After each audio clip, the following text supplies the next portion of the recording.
Disclaimer, এই প্রতিবেদনটি কেবলমাত্র সাধারণ তথ্যের জন্য, তাই বিস্তারিত জানতে হলে সর্বদা বিশেষজ্ঞের পরামর্শ নিন। বীর্যের রং কেমন হওয়া উচিত? বীর্যের রং হালকা হলদেটে হওয়া স্বাভাবিক নাকি অস্বাভাবিক তা নির্ভর করবে বেশ কিছু বিষয়ের উপর। প্রথমত, কম বয়সী বা কিশোর বয়সে বা সবেমাত্র স্বপ্নোদয় শুরু হয়েছে এমতাবস্থায় বীর্যের রং হলদে হতে পারে। এতে ভয়ের কিছু নেই, অল্প কিছু দিনের মধ্যেই স্বাভাবিক হয়ে যাবে। দ্বিতীয়ত, অনেকদিন পর হঠাৎ বীর্যপাত হলে প্রথমে হলদেটে বীর্য বের হতে পারে। আরও জানুন মেয়েদের বীর্যের রং কেমন হয়।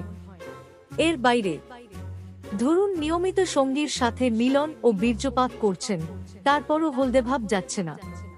এক্ষেত্রে লক্ষ্য করুন নিচের সমস্যাগুলোর কোনটি আছে কিনা। বীর্যপাতের সময় ব্যথা অনুভব হওয়া, অন্ডকোষে গভীর ব্যথা বা ফোলা ভাব বুঝতে পারা, কোনো কারণ ছাড়াই বীর্য বেরিয়ে আসা ইত্যাদি।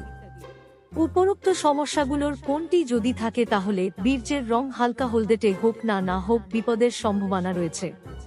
তাই এক্ষেত্রে যত দ্রুত সম্ভব যৌন চিকিৎসকের শরণাপন্ন হওয়া উচিত। আশা করি আপনার উত্তর পেয়েছেন। কোনো প্রশ্ন থাকলে নিচে কমেন্টে জানাতে ভুলবেন না। ধন্যবাদ। এই চ্যানেলটি সাবস্ক্রাইব করুন। আমি আশা করি আপনি আপনার জীবনে সফলতার জন্য এবং আপনার সমস্ত ধরনের জীবনের সমস্যার সমাধানের জন্য কিছু দরকারি ভিডিও খুঁজে পাবেন। ধন্যবাদ।